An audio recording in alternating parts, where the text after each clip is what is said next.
to Alves to try and relieve that pressure. But you ask, what's going to happen at the top side? For me, I'm going to put my money here on Sega on the Renekton, especially you just go in and out, so therefore Hecarim doesn't, or Rocky will not be able to trade as much. So pre-level 6, I have to hand it to Sega, most likely, especially if you pair it with the Gragas, tons of burst, good setup. You just slice and dice, get the stun in, then you chain it with a body slam. Then there you go. There's tons amount of damage. Ignite being carried by Rocky for sure. So he really wants this kill lane, of course, as a Hecarim. So June is going to have a ton of pressure to get Rocky going. Yeah, I mean, it's scary coming in for Rocky. As you said, Senga, he has a lot of power on this Renekton, but then as Rocky starts scaling up, he's going to be that big menace in the bot lane, big menace anywhere else in the map. In fact, a lot of the targets on the South Capital, quite squishy, could end up being killed out. And look at the rune choice coming in for his Gragas. That's going to be the Dark Harvest.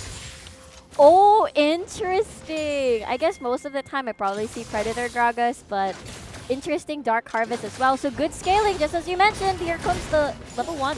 Yeah, a bit of a fight going down bot side. The Aftershock coming through, a little bit more damage on the Potato. The flash forward and kill going down to the bot lane, and Lloyd picks up that first blood. I was very, very perplexed when it was a level 1. And as well as there's not a lot of poke that happened to Lloyd before they actually could go in. So they suffered the consequences of being too aggressive, which is one of the weaknesses of Capital Esports. First blood will go to Mega at the bot side of the map. Yeah, that's going to be a big one. A self-sufficient bot lane over on the side of Mega means that now Alves has to go over and try to assist his own bot lane duel. Meanwhile, the rest of the map probably going to start shining towards Mega, moving in pretty soon. Well, look to see what Elite tries to do. Both sides now, a little bit of a change up, but still relatively similar. Capital now looking to try and pick up this Scuttlecraft up top side. Does get spotted out by the ward though, so looks to see if there's anything MG can do with this information. It's a baby Rift Herald. Oh no! Cutie baby Rift Herald. But you said how this is going to shine a little bit in the later phase of the game.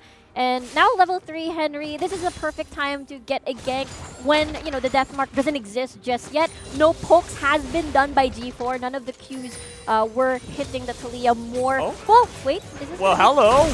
Gets the double taunt, gets the cocoon off, damage over onto the Rakan, and that's another kill. Jumping forward, gets the repel off, back onto the Ezreal, flashing away. The heal comes out for safe measure, but the Canthean Rain goes pew pew pew, and the Ezreal dies. Pew pew pew, indeed. I mean, that was what I was worried about. Okay, Rocky. Well, hello. No flash available on the Zekrom, unfortunately, so can't follow with the wall. Just picking him a little bit of damage over onto Alves. But still, what is going on right now? This Greg is an absolute baller. Okay, Sega's priority. They can probably dive this because at least it's nowhere nearby. June is nowhere nearby. Just zone him away a little bit. Yeah, but Rocky's still looking to try and pick up a little bit of this EXP at least, so he doesn't fall too far behind. But guess what? Now, June heading out to the top side. They're going to try and equalize this lane, but Alves, he takes the wrong call here. He's going to try and back off. I'm a little bit worried. June is just lingering around, and Sega is very extended. We did say it is going to be reliant on June, decides not to go for it as they have no idea where Alves is. So they don't take the risk, and instead Sega decides to back away as well. I wanted to go back to the bot side of the map where at least a very, very good dive champion. And I was worried because there were a couple of times where, okay, shove does not connect. Therefore, whoa, but the Qs does. Okay, just a little bit of couple. damage. But yeah, you were saying, in previous matchups, June coming in, he wasn't doing the best with that dive coming in. Yeah, and now it is a clean dive. I was a little bit worried here because the tower aggro still is actually resetted. And he's quite low, but that was someone popped a heal just for assurance, and it worked out so well for them. And now this bot lane is gonna get bullied. It is, I mean, you have an Elise at the enemy's side. You have an Ezreal on your side, which has not the best wave clear in the world. And if the minions crash in your tower, you are very, very open to a dive like that again. Because yeah, White Wind still has flash though, but Potato does not have. But guess what? Teleport also available on the Zekrom, so play down to the bot lane. They might be looking to try and make one. Wave gonna get cleared out, a little bit more safety over on the side of Capital, but their hearts have to be racing. They can only imagine, at least sitting nearby, dodges away from the Ezreal Q. Won't be spotted out just yet, gonna make the wrap around. They're gonna try and pick up a couple more turtling sacks. Okay, yep, turret plates, more money instead of kills. I mean, that's another way to put money in the bank, but I guess it's something that Henry couldn't, you know, influence yet because he doesn't have the Weaver's Wall. But I feel like the equation is going to be a little bit more different once Henry has the space to roam and, you know, punish a dive, punish June every time he visits bot lane. And because, you know, Renekton wins that one, especially 3 level 6, now they're both level 6. That's why he can leave, what do you call this? Leave, what am I talking about? Sega alone. Yeah, there. I drifted for like a second there. But look who else is drifting. Drifting out from the top lane is Sega, as well as Alves making their way over mid lane. Crocodile shows over on the mid side and just going to have to back off as G4 decides this isn't a fight he wants to try and take. Yeah, that was a casual gank. But because, oh wait, okay. Tons of damage will proc, but because of G4's positioning, he knows that he is going to be open to really, really scary ganks because priority on Sega. He can just probably try to roam 3 versus 1. And now Rocky spots out Alvis trying to steal the red. You're going to get that reset. So at least going to get the exchange. Yeah, so being able to find a couple more camps over the enemy jungle. Meanwhile, over the mid lane, how much can G4 try and do at this point? Already has a couple of items, looking at a decent amount of damage, but roam down bot lane might just be imminent. They're trying to push down. Guess what? White Wing, he doesn't have anywhere else to go. Goes right into the cocoon, and once again, another kill coming forward. Pop doing so much work down bot lane along with June. 7 minutes, he doesn't even have a tier yet. He just bought it, so he wasn't able to stack early on towards the game. So right now he just started the stack. So this is a huge problem because you already lost your safe space. I feel like Mega is gonna hard push the bot side, the bot lane tower. And look at that, sneaky ninja, G4. Oh, hello. Ignite available onto G4. Might see the flash coming through from Henry.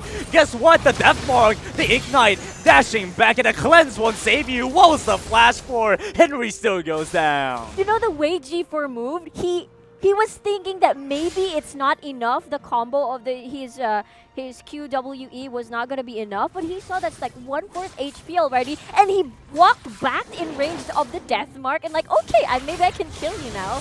So this is a problem because now that G4 has control, this means the numbers advantage that we were hoping for using the Weaver's Wall, Henry, White Wing, and Potato, that is sort of out of the question because you are already pressured by the Zed, so that means you have to keep sort of, Okay, just going to be a little bit of harass coming in from Alves. He tries to go a little bit deeper into the MG jungle, but as you said, numbers advantage not available for Cap. But then again, with the at least those spiderlings, did they ever have the number advantage? You're absolutely right. There's I can't even count how many spiders at least releases every single time. I think you get to have like 3 or something like that. So. You have 3, but there's 3 all the time. Like they die and then they pop back again. That's actually pretty sad. Oh. At least No, don't make me think about this. Yeah, that's a dark place. No, you know what? I'm just going to say, you know, remember that dive down bot lane and I said that Pop is doing a lot of work with June? Yeah. I'm not trying to discredit Lloyd here, but, you know, when your support and your jungler are literally handing you kills, and the Kaisa, he's 3-0-2 right now. Actually. But he's actually just being handed all the kills. Admittedly, he did manage to pick up that first fight. That was a nice one. But from a lot of the kills coming in right now, MG have been putting a lot of pressure down bot lane. You can see they're trying to look for his first break of wall. That gives them a lot more freedom to try and move around. That's true, especially with a Galio not having to worry about babysitting Lloyd at this point. It means he can use the Grand Entrance to just get more advantage around the map, get the numbers advantage. And a Storm Razor already completed as well for the Kaisa. So Mega is going to use this one item advantage for sure up against White Wing, who hasn't completed the Manamune just yet.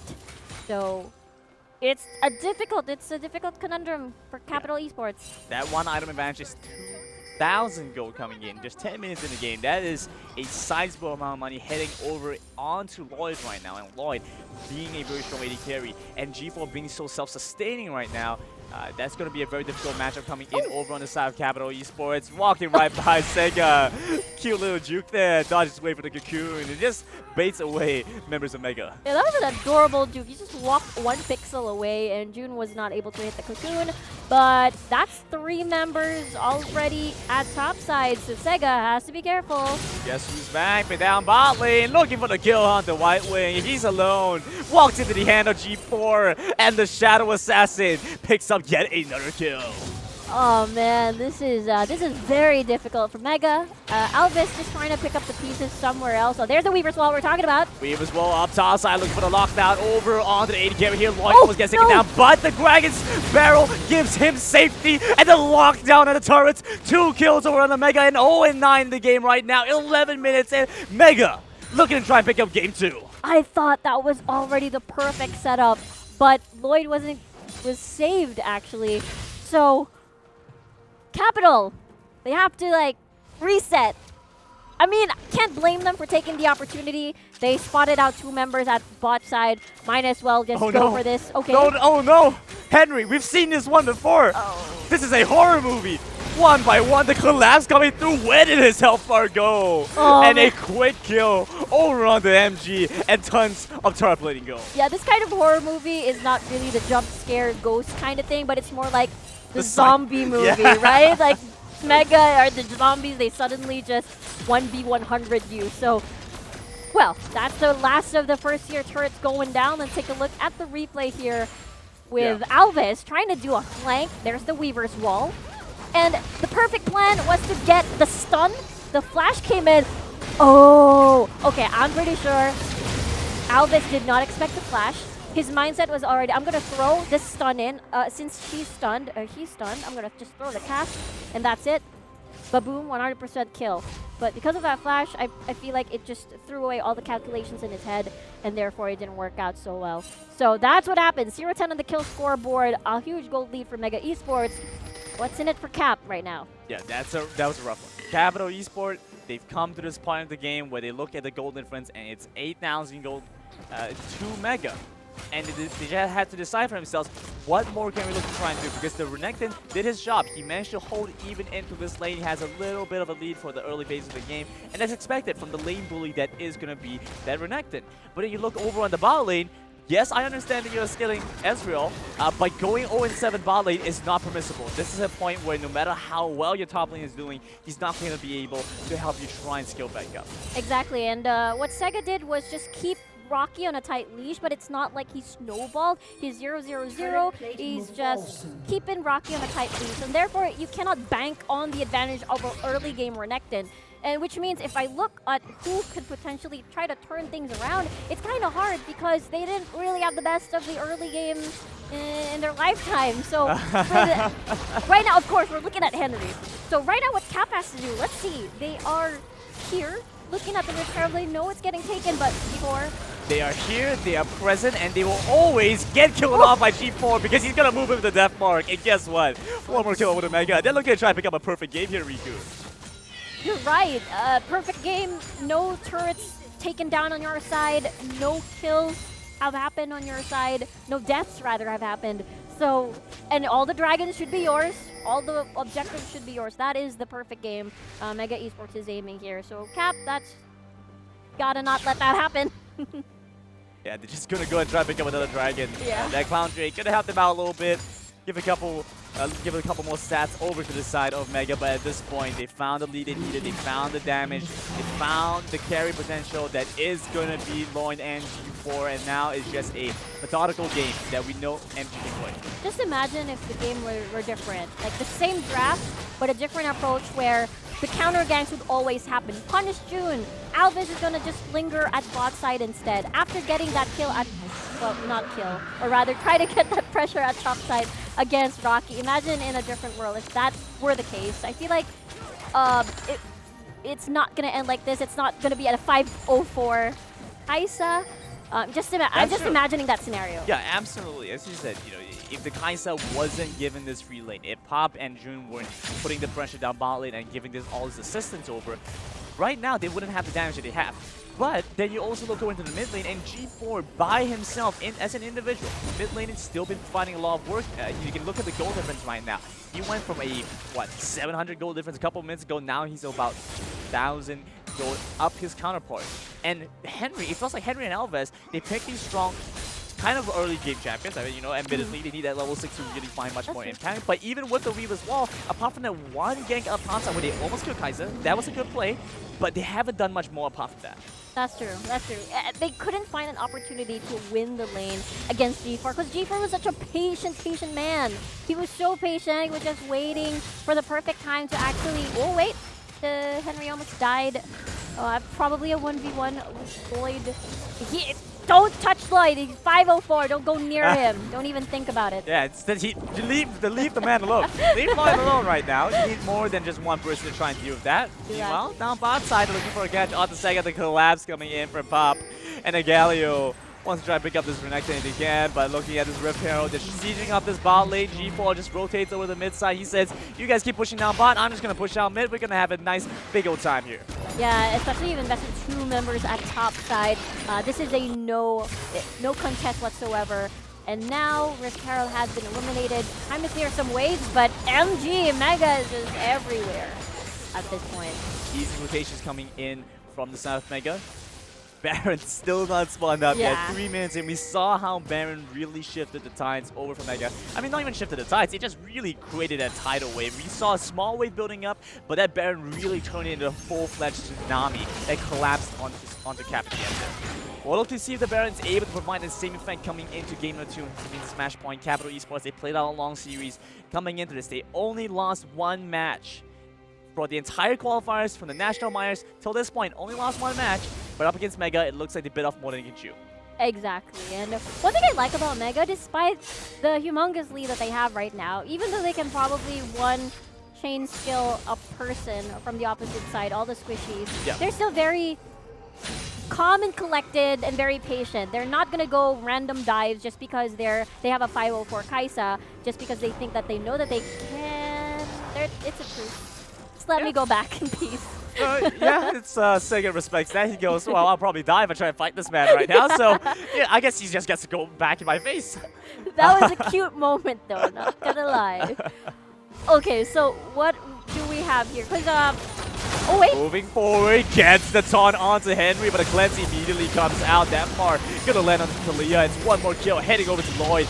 Big ultimate coming in from the Galio, the flank from the Renekton. He flashes forward, looking to try to take down G4. But the absolute menace as June in the early game, in the mid game, and now in the team fights, constantly killing off Cap.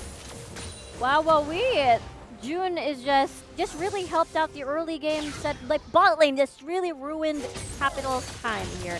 And White Wing obviously behind in CS because he had to pick up the pieces of an early takedown on the tower and being bullied at bot side as well with all the tower dives. And right now it's the tower defense game for Capital Esports, and normally you can get a little bit of breather once the enemy team that is just snowballing right now, the out of control, which is Mega, tries to do a tower dive. That is when you can probably try to do an outplay. Right. Under tower fights. But Mega is just such a patient team. They're the type that we pick one, we get Baron maybe, and that's the time we're going to try to siege. They are very controlled. This Mega still keeping the discipline despite the goal lead. Yeah, this is a situation where they literally said, you know what, don't take any risk. We don't want to give Capital Esports any chance. They're not giving the underdog a bone here. They say, this is our game to win. We're not going to even leave teams any room to question our abilities. And it looks really to be the case right now. Very strong performances coming out from each player. Every one of them looks like they understand their role. And you were talking about Capital Esports' chances to win. But I'm just going to try and get your thoughts about this Baron play. Should Capital try and contest this? Well, maybe their last lifeline is getting Baron, or rather trying to catch Mega off guard during a Baron take, but they're not doing that. They're playing things by the book. Let's shove bot lane so that they send some person to clear the waves and therefore just get Baron afterwards. They're gonna just get an Infernal, more damage for Mega Esports, and that's gonna lead them towards Baron. We'll see if that last desperate plan for Cap is gonna work. Get that Things Baron. Onto that Baron. Mega might want to try and look for this. Default gonna make its way over it, looking to try and clear out a little bit of vision there first. But the rest of MG, they're gonna clear out the waves. They're gonna do the due diligence. They're just gonna make sure that everything's safe here. Everything's all right, but is it actually? Does Capital Esports have a rabbit they can pull out their caps? Get it? Oh! Rabbit out the caps. I like that though. I like that. I was a little bit slow. I'm like caps, caps. Okay, all right, okay. So this is a big one to make. Lloyd moving forward. Woo! Oh my goodness! Beautiful damage. But you can't get rain. Just press Q. Just ran. Almost next one to you. shot. Literally almost one shot. Yeah. Oh man. Okay, so going back to being a patient team, not going for Baron just yet, just scare them away. After scaring the support away, Potato away, that's the time Lloyd is going to solo Baron. No, I'm kidding. He's not that powerful, even Not at yet. 605. Yeah, but it will be Baron started out by Mega. A couple of players over on the red team. Trying to pick this one up. Galileo just being in position to stop any potential moves coming in. Okay. No, the Ezreal ultimate not going to be able to find that steal. Quick recalls, reset for Mega, and a comeback. They should be able to look to this point. They ended the game at 27 minutes last time around. Let's see if they can end it in a similar fashion. Yeah, it's textbook styles. Get the Baron, get the Siege in. 605, 3 items completed already onto this Kaisa. And getting that Gauntlet, finally, because that's where, you know, Ezreal shines. I can kite for days, I can poke you out, but it's a little bit too late. Now they're doing the base defense at the moment, trying to clear a couple of waves, but G-Force just gonna clear some vision, gonna slash some control wards, and of course Cap is gonna respect that at the moment, but it's sieging time. And look at this! I mean, normally people would go, yeah, let's go mid. Let's just go mid. But they wanna surgically remove everything from Capital Esports. They decide to go for top side. Oh my goodness. And guess who else they're removing from the game? Oh, It's no. going to be Potato. And for one more time, moving forward. Where's the auto attack? Deathmark lands over on the Albeza platform from Pop. And Pop goes to Galileo. He comes in. He kills off the Rakan. But moving forward, the Justice Punch into his face. Oh. And finally, Heckwith sees gameplay. Rocky comes in with the ultimate, kills off the Ezreal along with Lloyd. And for the last time, Alves looks to go down as MG try and pick up this perfect game. 26 seconds for Alves. Meanwhile, Potato will spawn soon to help Sega try to slow things down. Yeah, but Inhibitor going down. MG have all the momentum in the world right now. World even looking to try and get this game-winning push. It's going to be a tough one to try and pick up. Gonna take things slow a little bit longer. They still have this Baron buff going on for quite a while. I told you, they're a controlled patient team. They want to take it textbook styles and surgically remove everything that they can, where the minion waves are, and that's where Mega shines. Oh my goodness, the Quake Burst on the Rakan kills him off entirely. Moving forward, the Inhibitor goes down, the Renekton goes down, leaving Capital with Arachnophobia at this point. June, what an absolute madman. Oh my god, that arachnophobia bit. My god, you're right. There was a very Whoa, point to start Weaver's it over. wall! Where is he going to try to go? The Deathmark in, looking at this kill, and the quick pop from the Elise. I mean, it's I have no words for that, actually. The opportunity was there, but obviously very behind to Yes. actually try to one combo someone with the shove and the cube and everything else. But looking at what happened there, it was almost like, yeah, they're in a dire situation. It's a desperate move to get something at least. Get a consolation prize. Get one kill at least. Try and get. You make it one sound kill. so sad, Riku. No, Capital Esports, you guys played well. Hold your heads up high. That's true. Hold Coming your in caps up high. Hold your caps up high. Number 1 seed coming in from the Indonesia, playing a solid matchup against MG, but MG looking to try and take it all, taking the base away from Capital if they can. It's one final play. Inhibitor turret down bot side, down to a slither of health. A few auto attacks on their end, and they should be able to pick up this game. It was just such a difficult early game for Capital Esports, and this is the result of what the June's pressure time. But look at that, every inhibitor gone. Totally gone. My goodness, catch on to the Gragas. He goes golden for a little bit longer, but where does the Rakan go? And Deathmark on the Renekton, try and kill off G4. They weren't able to find it, and at this point, not much left for Capital to do. They almost get the kill on the Rocky, but force the remaining members of Capital back into the fountain. They're looking to try and stay alive, looking to try and keep their hopes alive, but guess what? MG pick up the perfect game. Woo! There we go. Mega Esports heading towards the final for C Tour Spring 2019. My heart is pumping. Yeah, that was a very interesting game because it seems like Mega was stronger than game number 1. It's like, okay, game number 1. Then game number 2 came. It's like, what? It's like a buffed Mega It's a Esports. buff version. They went in, they were like, you know, this is the reverse play. The Indonesian teams thought that they could give the confidence over the Mega. No, the confidence actually makes them better. Yes. But to break down the game to see how exactly these two teams fared, let's pass the time over to opponents' pals on the desk. Thank you, Grandin. Welcome back, everybody, to the Awesome Games Done Quick Analyst Desk. Wait, no, this is the LST Spring Major, but based off that, Fish, Yurith, myself, we got ourselves 2 perfect predictions after that perfect game from Mega, solidifying their slot into the final. So it's okay, Cindy. It's okay. I too would have gone 2-1 if it was a Singaporean or a Malaysian team, you know, against Mega. It's okay, right? Right? So not okay. No, it was a perfect game coming out from Mega. They were close. They almost got the kill on Rocky. Rocky was actually ulting into the fountain at the end there. He almost cost the game. What happens actually if Rocky dies to that turret? I would flame Rocky this entire analyst desk segment. I said, as soon as they were 10,000 gold ahead, I said, okay, Mega's position right now is too far ahead for them to lose this game. They have to perfect game, or I am just going to get tilted. And then instead of analyzing the game, I'm just going to go on a huge Mega rant. G4 almost died to the Nexus turrets as well, so thank goodness. Congratulations on the perfect game. Very one-sided affair coming out from Mega. Well-deserved win, and again, it just all started from the early game again overall. Yeah, early game too, and also this draft. I do like that Capital did decide, hey, we're going to try and play our strong points again. So this time they picked up that Talia. We saw it during the National Minor. It can be played by Henry in the mid lane. I saw him try and make some plays on over there, but like there was also times where he brought in a very quick meal onto G4, and it just didn't look any better. Unfortunately, I feel like the Xayah pick would have been better if he was able to get something more with gap closers, something like an assassin, like his Sublime did very well. Just because for the fact that the Gragas wasn't able to exactly pull off any ganks properly this game.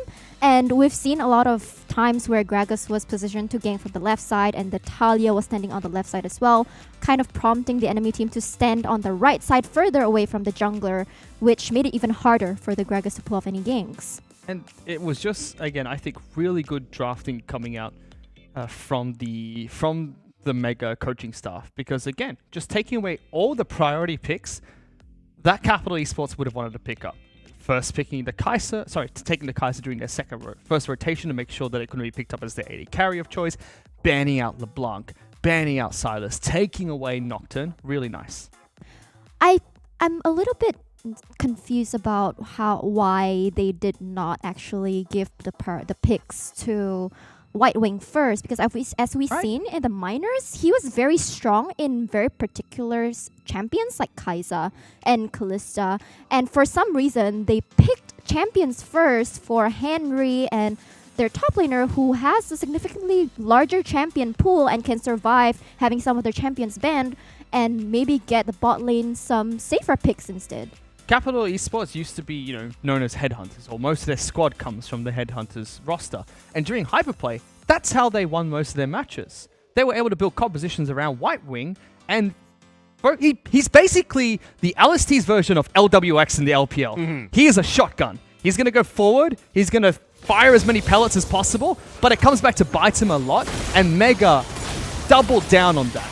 Before this play, before the dive bot lane came out from Jun, we already saw Capital kind of forgetting about that weakness, forgetting that they have this, loose cannon in the bottom lane who is going to go aggressively forward. You were pointing out, Cindy, during the early fights that it was a level 1 Ezreal Rakan against a Kai'Sa Galio, and they were the ones that were pushing past the center of the river. Like, Yes, that just doesn't make sense. I honestly don't know what happened there. They were level 1, and I thought maybe the Rakan thought that, oh, Ezreal's gonna take the last hit and then they're gonna level up, but he literally dove into a Galio Kai'Sa when he was level 1, and he had an Ezreal. What was the Ezreal supposed to do there? Exactly, and it was just Lloyd, getting level 2, getting all 5 procs of his passive onto Rakan, hitting them with the W as well. So a really good early play coming out from them. So that was bottom lane done. There was 5 kills bot lane, and then G4 just decides, you know what?